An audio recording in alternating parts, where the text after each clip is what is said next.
AI camera സ്ഥാപിച്ചതിൽ അഴിമതി ആരോപിച്ച് പ്രതിപക്ഷ നേതാവ് വി.ഡി. സതീശനും രമേശ് ചെന്നിത്തലയും ഉൾപ്പെടെ നൽകിയ ഹർജികൾ ഹൈക്കോടതി തള്ളി. ഹർജികൾ വസ്തുതാപരമല്ലെന്ന് ഹൈക്കോടതി നിരീക്ഷിച്ചു.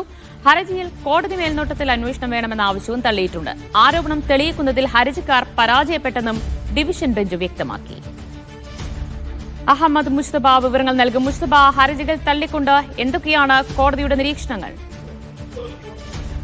സംസ്ഥാനത്തെ വിവിധ പാതകളിൽ AI ക്യാമറകൾ സ്ഥാപിച്ചതിലെ അഴിമതി ചോദ്യം ചെയ്തുകൊണ്ടായിരുന്നു പ്രതിപക്ഷ നേതാവ് വി.ഡി. സതീശനും മുൻ പ്രതിപക്ഷ നേതാവ് രമേശ് ചെന്നിത്തലയും ഹൈക്കോടതിയെ സമീപിച്ചത്. പ്രത്യേകിച്ച് AI ക്യാമറ സ്ഥാപിക്കുന്നതിനുൾപ്പെടെ നിയമപരമായ നടപടികളിലൂടെയല്ല കരാറുകളും ഉപകരാറുകളും നൽകിയതെന്നായിരുന്നു ഏറ്റവും പ്രധാനപ്പെട്ട വാദം. ഒപ്പം തന്നെ സർക്കാർ നൽകിയ ഭരണാനുമതി, സേഫ് കേരള പദ്ധതിക്ക് സമഗ്ര ഭരണാനുമതി ഇവയൊക്കെ റദ്ദാക്കണം എന്നതുൾപ്പെടെയുള്ള ആവശ്യങ്ങളുണ്ടായിരുന്നു. വ്യവസ്ഥകൾ പ്രകാരമുള്ള വൈദഗ്ധ്യമില്ലാത്തതിനാൽ ടെൻഡർ നടപടികൾ ഉൾപ്പെടെ യോഗ്യതയില്ലാത്ത ആളുകൾ പങ്കെടുത്തു, അവർക്ക് കരാർ നൽകി എന്നതുൾപ്പെടെയാണ് ഏറ്റവും പ്രധാനപ്പെട്ട വാദങ്ങൾ ഉണ്ടായിരുന്നത്. എന്തായാലും ഈ വാദങ്ങൾ ഹൈക്കോടതി തള്ളിയിരിക്കുന്നു എന്ന് മാത്രമല്ല, ഈ വിഷയവുമായി ബന്ധപ്പെട്ട് ഇപ്പോൾ ഉന്നയിച്ച അഴിമതി ആരോപണങ്ങൾ, ഒപ്പം തന്നെ നിയമവിരുദ്ധമായി കരാർ നൽകി എന്നതുൾപ്പെടെയുള്ള നടപടിക്രമങ്ങളിലെ അപാകത ചൂണ്ടിക്കാണിക്കാൻ അല്ലെങ്കിൽ അതിനെ പിന്തുണയ്ക്കാൻ ഏതെങ്കിലും തരത്തിൽ കൃത്യമായ തെളിവുകൾ നൽകുന്നതിൽ ഹർജിക്കാർ പരാജയപ്പെട്ടിട്ടുണ്ട് എന്ന് കോടതി നിരീക്ഷിക്കുന്നുണ്ട്. ഒപ്പം തന്നെ ഈ ആരോപണങ്ങൾ ഗൗരവമാണെങ്കിൽ പോലും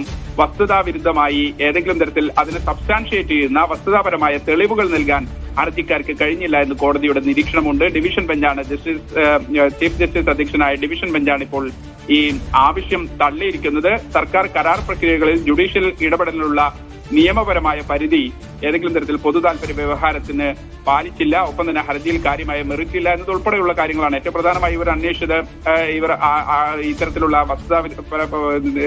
ഈ ക്രമവിരുദ്ധമായ നടപടിക്രമങ്ങൾ ഉണ്ട് എന്ന് ചൂണ്ടിക്കാണിച്ചതിനൊപ്പം തന്നെ ആവശ്യപ്പെട്ട ഏറ്റവും പ്രധാനപ്പെട്ട ആവശ്യം, ഇതിൽ കോടതി മേൽനോട്ടത്തിൽ സുപ്രധാനമായ അന്വേഷണം നടക്കണം. സംസ്ഥാനത്തെ അന്വേഷണ ഏജൻസികൾ ഒരു സർക്കാരിനെതിരെ അന്വേഷണം നടത്തുന്നതിൽ തൃപ്തിയില്ല, അതുകൊണ്ട് കോടതി മേൽനോട്ടത്തിൽ അന്വേഷണം വേണം എന്നതുൾപ്പെടെയുള്ള ആവശ്യങ്ങളായിരുന്നു. എന്തായാലും അത്തരത്തിലുള്ള ജുഡീഷ്യൽ നടപടികളിലേക്ക് കോടതി കടക്കുന്നില്ല. ഒപ്പം തന്നെ പ്രധാനപ്പെട്ട ഒരു കാര്യം കോടതി ചൂണ്ടിക്കാണിച്ചിരിക്കുന്നത്, ഈ ചൂണ്ടിക്കാണിച്ച ആരോപണങ്ങൾ കൃത്യമായി തന്നെ തെളിവ് സഹിതം അത് തെളിയിക്കുന്നതിൽ ഹർജിക്കാർ പരാജയപ്പെട്ടു. അതുകൊണ്ട് കോടതി മേൽനോട്ടത്തിൽ ഒരു അന്വേഷണം ഇല്ല എന്നതുൾപ്പെടെയുള്ള വാദങ്ങളാണ് ഇപ്പോൾ. ക്യാമറ സ്ഥാപിച്ചതിൽ അഴിമതി ആരോപിച്ച് വി.ഡി. സതീശൻ ഉൾപ്പെടെയുള്ളവർ നൽകിയ ഹർജിയാണ്. ഹർജികൾ വസ്തുതാപരമല്ല എന്ന് ചൂണ്ടിക്കാട്ടിക്കൊണ്ട് ഹൈക്കോടതി തള്ളിയിരിക്കുന്നത്. അഹമ്മദ് മുസ്തഫയാണ് വിവരങ്ങൾ നൽകി.